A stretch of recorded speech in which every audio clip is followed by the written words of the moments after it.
Did Muhammad predict the time of the last hour? Yes, indeed.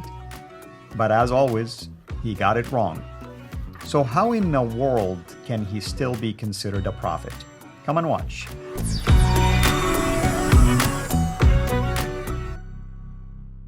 We've been going through a number of claims by Muhammad, the Prophet of Islam, and those claims, most of the time, are sayings or hadith that were said by Muhammad, reported to us, even oftentimes in Sahih collections like Bukhari or Muslim, making claims about end times or about future events or conquerors, and the list can go on and on and on. However, every single one of those, either we were able to debunk it, or at least expose the fact that it does not really present any significant value whatsoever when it comes to why we're being told something like that in the first place. What is the meaning behind it? Why should we take it at face value? Why should it be considered to be a future prophecy? And even if it is, what is the proof that can at least give us assurances that this man was indeed a prophet? Today, obviously, is no exception. We will continue with that theme. AP will come back again, and I'll turn it over to you. Thank you so much, Al. Pleasure to be here again. So today we want to talk more about failed prophecies or strange prophecies, but definitely failed prophecies. And today I actually want to demonstrate that Muhammad obviously had a problem with little boys. And so we have two instances in which Muhammad talks about two young boys in his presence related to prophecies. And one of them is right here off the very beginning. We find it in Sahih Muslim. It says, a person asked Allah's apostle, when would the last hour come? Thereupon Allah's messenger kept quiet for a while. Then he looked at a young boy in his presence and said, if this boy lives, he would not grow very old till the last hour would come to you. Now, I read it as it is, as I took it from these pages that translate these hadith from Arabic into English.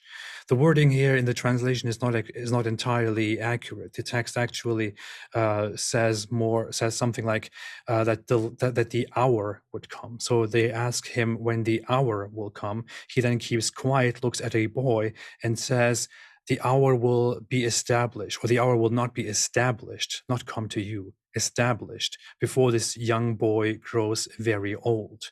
So the prophecy is found in at least 6 sources or 7 sources that we all find in Sahih Muslim and Sahih Bukhari, and is also recorded outside of these. And in these instances, Muhammad is clearly approached by people who ask him, when will the hour come? And the hour in the hadith, in Islamic scripture, exclusively refers to the last hour before the day of judgment. And Muhammad, upon hearing this question, keeps quiet for a while, looks at a young boy, says, before this boy grows very old, the hour will be established. Now, there are some problems that we encounter when we look into these sources, into these hadiths. The wording is often twisted and turned into something that the text does not say. Or they say, in some reports, it says, your hour will come, which is actually not found in the most reliable texts that we have, and which also really make it all sound very strange. Why would Muhammad suddenly talk about your hour and mean something different, such as their death, when people clearly come and ask him when the hour will come? And why would he tell people, before this boy grows very old, you guys will die? It's very clear. He's asked about the hour, the last hour, and he answers, and he says, before this boy grows old, it will come. Obviously, it didn't come. Or am I missing something here? Absolutely. Absolutely. And again, I mean, I'm not really so sure. Who is this boy? I mean, who is this boy? Do we even know? How come the name of that boy wasn't mentioned, you know? And yeah, go ahead. I think we have a source in which the boy is referred to as Muhammad, as the boy's name is also Muhammad. Wow, what a coincidence, you know. Yeah, So, yeah. yeah. And it's not a common name at all, of course. And did Muhammad die? And how do we know that the hour started it before his death or before he became a young man? And what hour are we talking about again? I mean, Jesus said the hour has come. That was like 600 years before Muhammad even pronounced this. So again, I'm not impressed by whatever this guy is saying at all.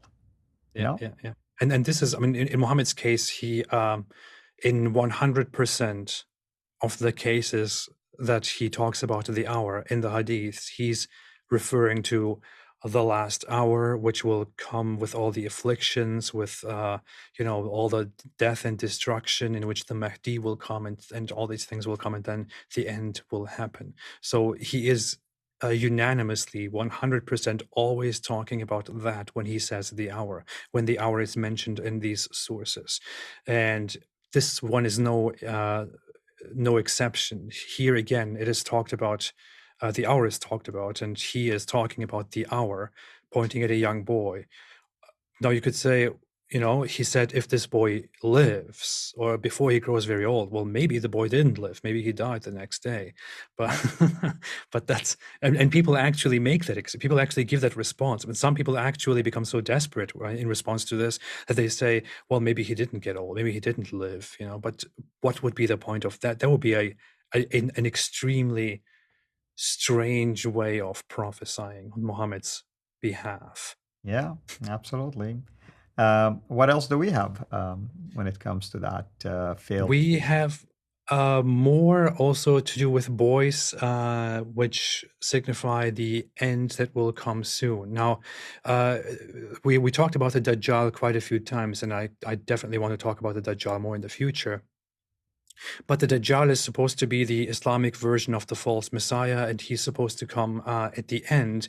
And as I said, it is very clear it is clearly indicated in these hadiths that Muhammad expected the end to be there very soon, and all these bad things would happen quite soon, which is why his closest advisor, Omar, is reported to have suspected a little child of being the Dajjal, and Muhammad did not object to that. Now, of course, this is just an entry into this discussion. Actually, let's talk about this boy called Ibn Sayyad even more. Now, this boy, according to those sources, was a prepubescent child who was playing with his friends one day when Muhammad walked by, and when all the other kids got out of the way out of respect for Muhammad, this kid, Ibn Sayyad, did not get out of the way. He remained where he was, and the source very clearly tells us that this is a child who is not yet an adolescent or anything. Now Muhammad tries to pass. This guy doesn't show him respect, this kid. Muhammad then says, according to these sources, do you not testify that I am Allah's messenger? Ibn Sayyad says, I testify that you are the messenger of the illiterate, which is a very interesting response from the kid. And then Muhammad says, I am holding something in my hand. What is it? Ibn Sayyad apparently says it is a duk, it is smoke. It is a little bit unclear what this is referring to, but maybe Muhammad had something in his hand that is supposed to be a verse, or had nothing in his hand and the kid said smoke. I don't know. But do you have any explanation what this could mean, Al? Not at all, man. I'm a little bit lost here. It's it just takes you a while sometimes to even digest what is it that Muhammad is trying to tell us here. I'm holding something in my hand. What is it? I mean, I love it's how these sources are so vague. Yeah. It's exactly these sources. I feel like those are wasted pages right there in Sahih Muslim. They need to really rethink about some of these sayings right now. Yeah. Well, do you have another one like this?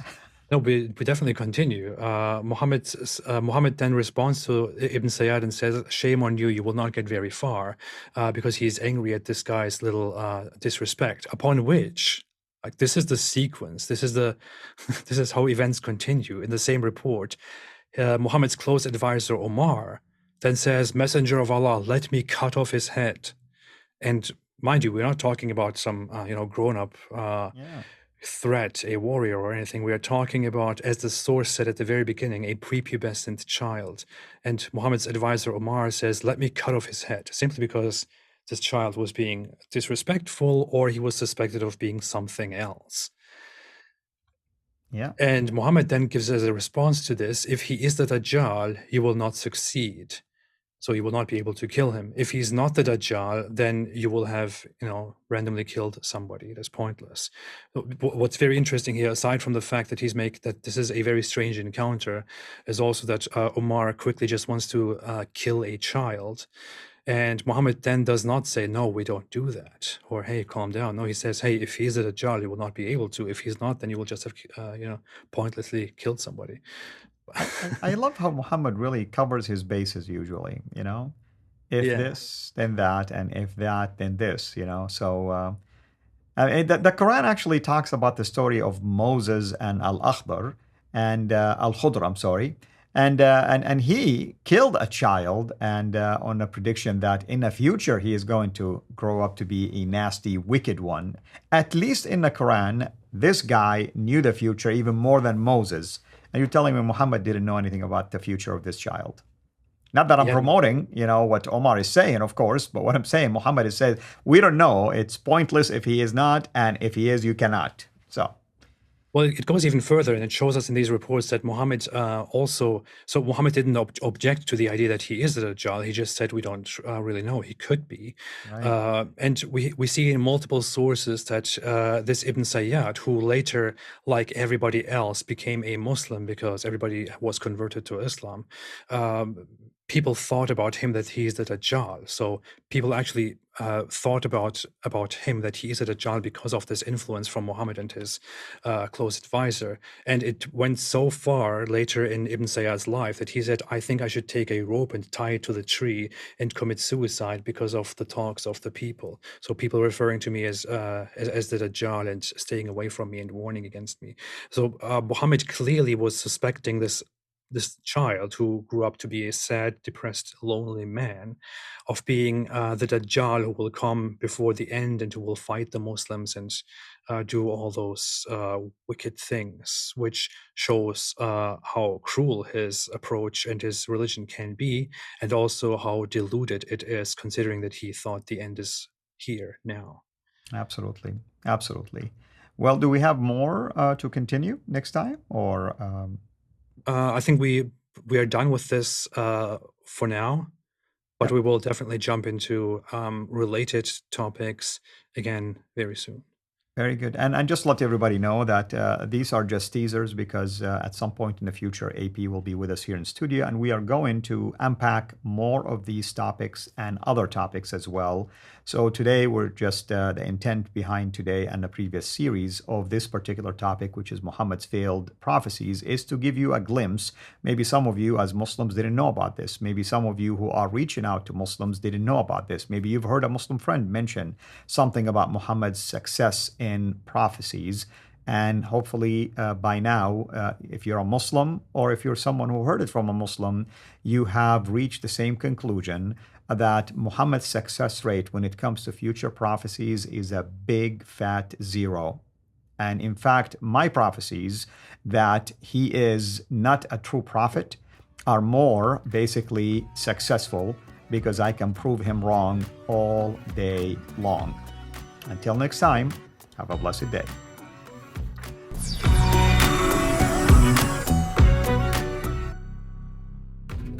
Thanks for watching.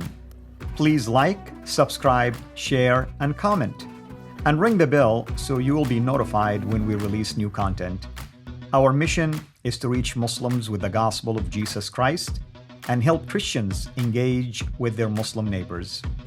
If you want to join us in this life-changing work, please support us on patreon.com/CIRA International, or just click on the link below.